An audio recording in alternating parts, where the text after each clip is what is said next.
scientists are at a loss to explain a strange seismic event that shook the planet on November 11th and was picked up by earthquake sensors stationed across the globe.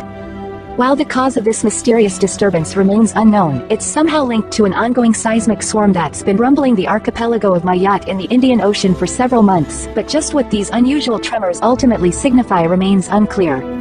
I don't think I've seen anything like it, seismologist Goran Ekstrom from Columbia University told National Geographic about the November 11th anomaly. The network of islands and islets, located roughly halfway between Africa and Madagascar, is governed by France, but is also claimed by the island nation of Comoros.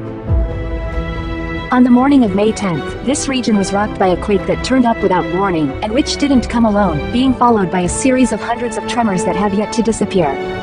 The most dramatic of these, a 5.8 magnitude event on May 15th, was the largest quake ever recorded in the Comoros Basin. If so, this could also explain something else. Mayotte is not stationary. GPS readings indicate that since July, after the swarm began, the island has shifted approximately 60 mm 2.4 into the east and 30 mm 1.2 in south. If the hypothesis turns out to be correct, nobody can say for sure what might happen, but the modeling indicates Mayotte may keep moving as long as the swarm persists.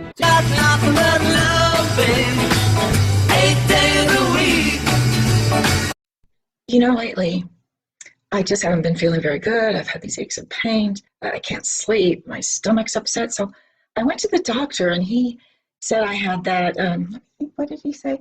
Oh yeah, I suffer from that Mormon disease called, let's see. Oh, I know, I remember now. Pathological literalism. I ain't got nothing but love, babe. 8 days a week. God comes to him and says, I will be your God, you will be my people. We will make a covenant, one between each other. And that covenant, the sign of that covenant is circumcision at 8 days old. Now it's referenced another 9 times in the Old Testament, 13 times in the Old Testament, 13 times in the New Testament. Jesus Christ is even circumcised at 8 days old. But if he did that wrong, that is, if Joseph Smith was correct and Abraham did it wrong, that means that Moses wrote it wrong. Okay. Then Isaiah, all the prophets of the Old Testament, to include Jesus Christ himself, did it wrong. Yeah. Are you kidding me? Not only did they say, are you kidding me, but they said that is the perfect example to prove that Joseph Smith wasn't a prophet.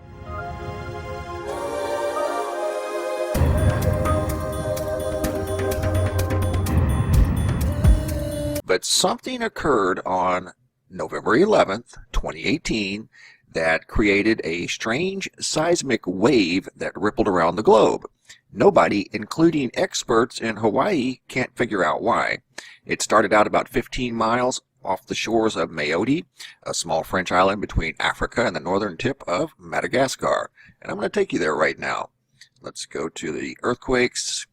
And here we are at the USGS earthquake page. This is Mayotte. This is where it originated from, the strange seismic wave. And you can see that there was an earthquake back on the 27th, a 5.0. And I want you to pay attention to the depth.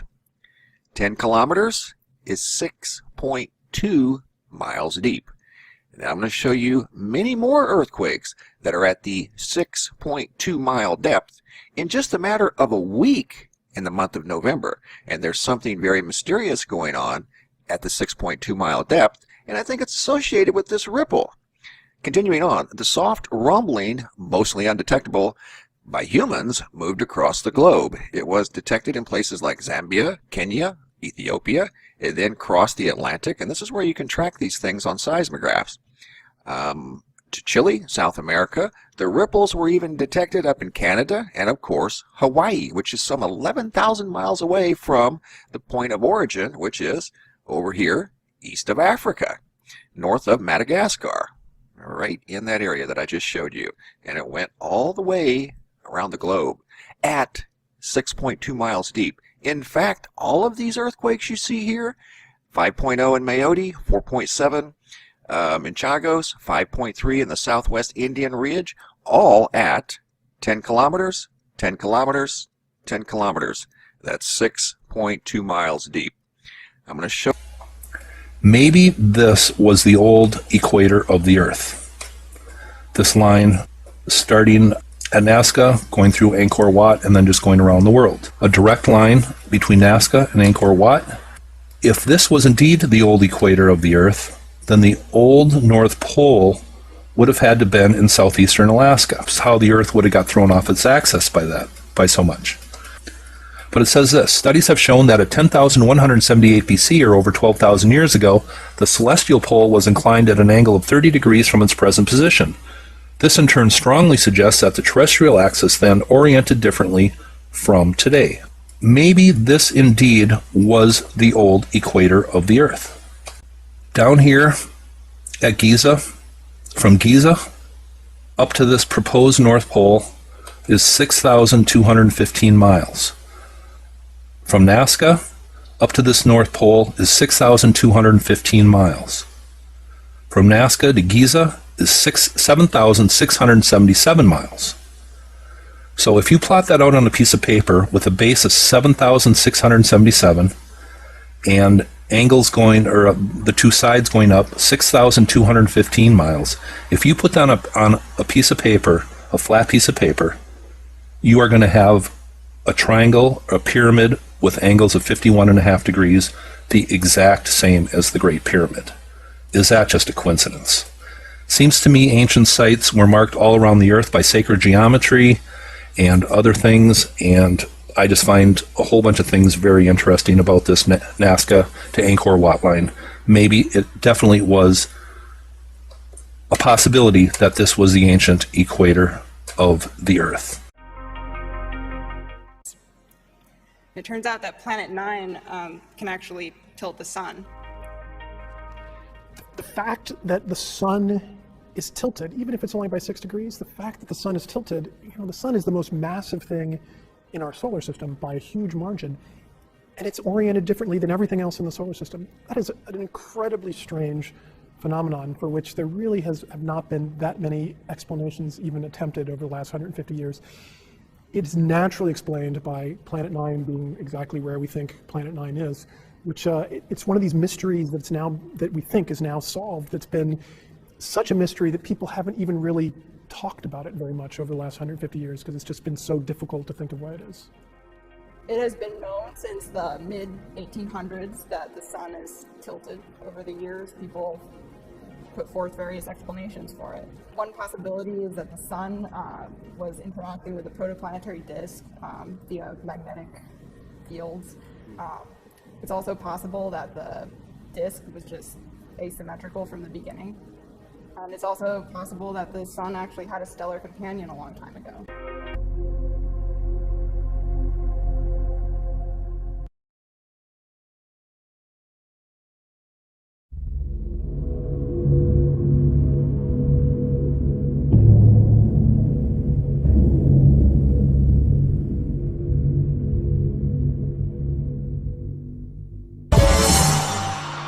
This total solar eclipse is incredibly significant to the Jewish people of Israel, but what about us here in America? Is there anything occurring in the next 10 years that could be incredibly significant for us? I would like to look at 2 total solar eclipses that will be happening within the next 10 years that I believe are very, very significant to the inhabitants of the United States of America, which I believe 100% is the lands of the Book of Mormon, the Promised Land. And these 2 solar eclipses will be occurring on August 21st, 2017 and April 8th, 2024. When the moon passes between the Earth and the sun shines on the moon and the shadow of the moon is cast down on the surface of the Earth. It's the whole reason why you have an eclipse. You are literally in the shadow of the moon passing over you. And the total solar eclipse, the path of the shadow of the moon for August 21st, 2017 crosses the entire United States of America. But what's even more significant about that is there is a point where the moon and the sun are in perfect alignment. This is when it is a 100% solar eclipse. And the 100% solar eclipse for August 21st, 2017, where it actually begins, is just north of Jackson County, Missouri, the New Jerusalem. And that in and of itself is certainly significant. But then, when we look at the path of the shadow of the moon for the solar eclipse of April 8th, 2024, we see, very similarly to how the comets of Hyakutake and Hale-Bopp came in at 2 different angles through the star Algol, we have the shadow of the moon crossing over one another directly over the heartland of America, the promised land of the Book of Mormon. And it is the area where the shadow of the moon, because of the solar eclipse, crosses over one another, is what's called the crossroads of totality. And we need to look to that area.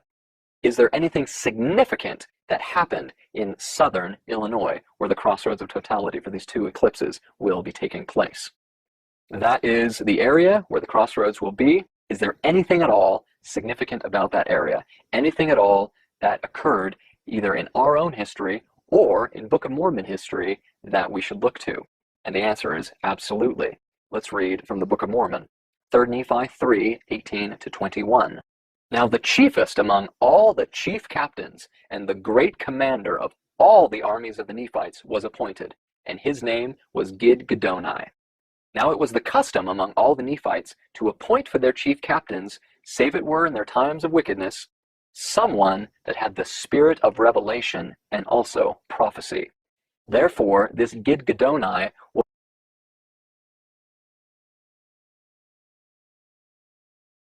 Giga what? Geda, oh no, I don't know.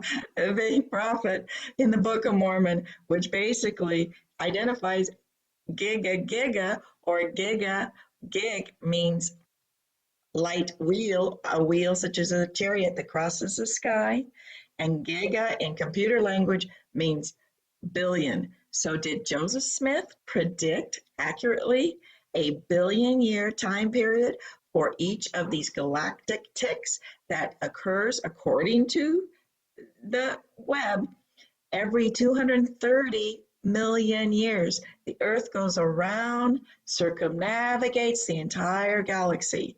You times these by 8, or times these by 7, or times these by 9, Christ will return at the 2 billion year crossing of the galaxies.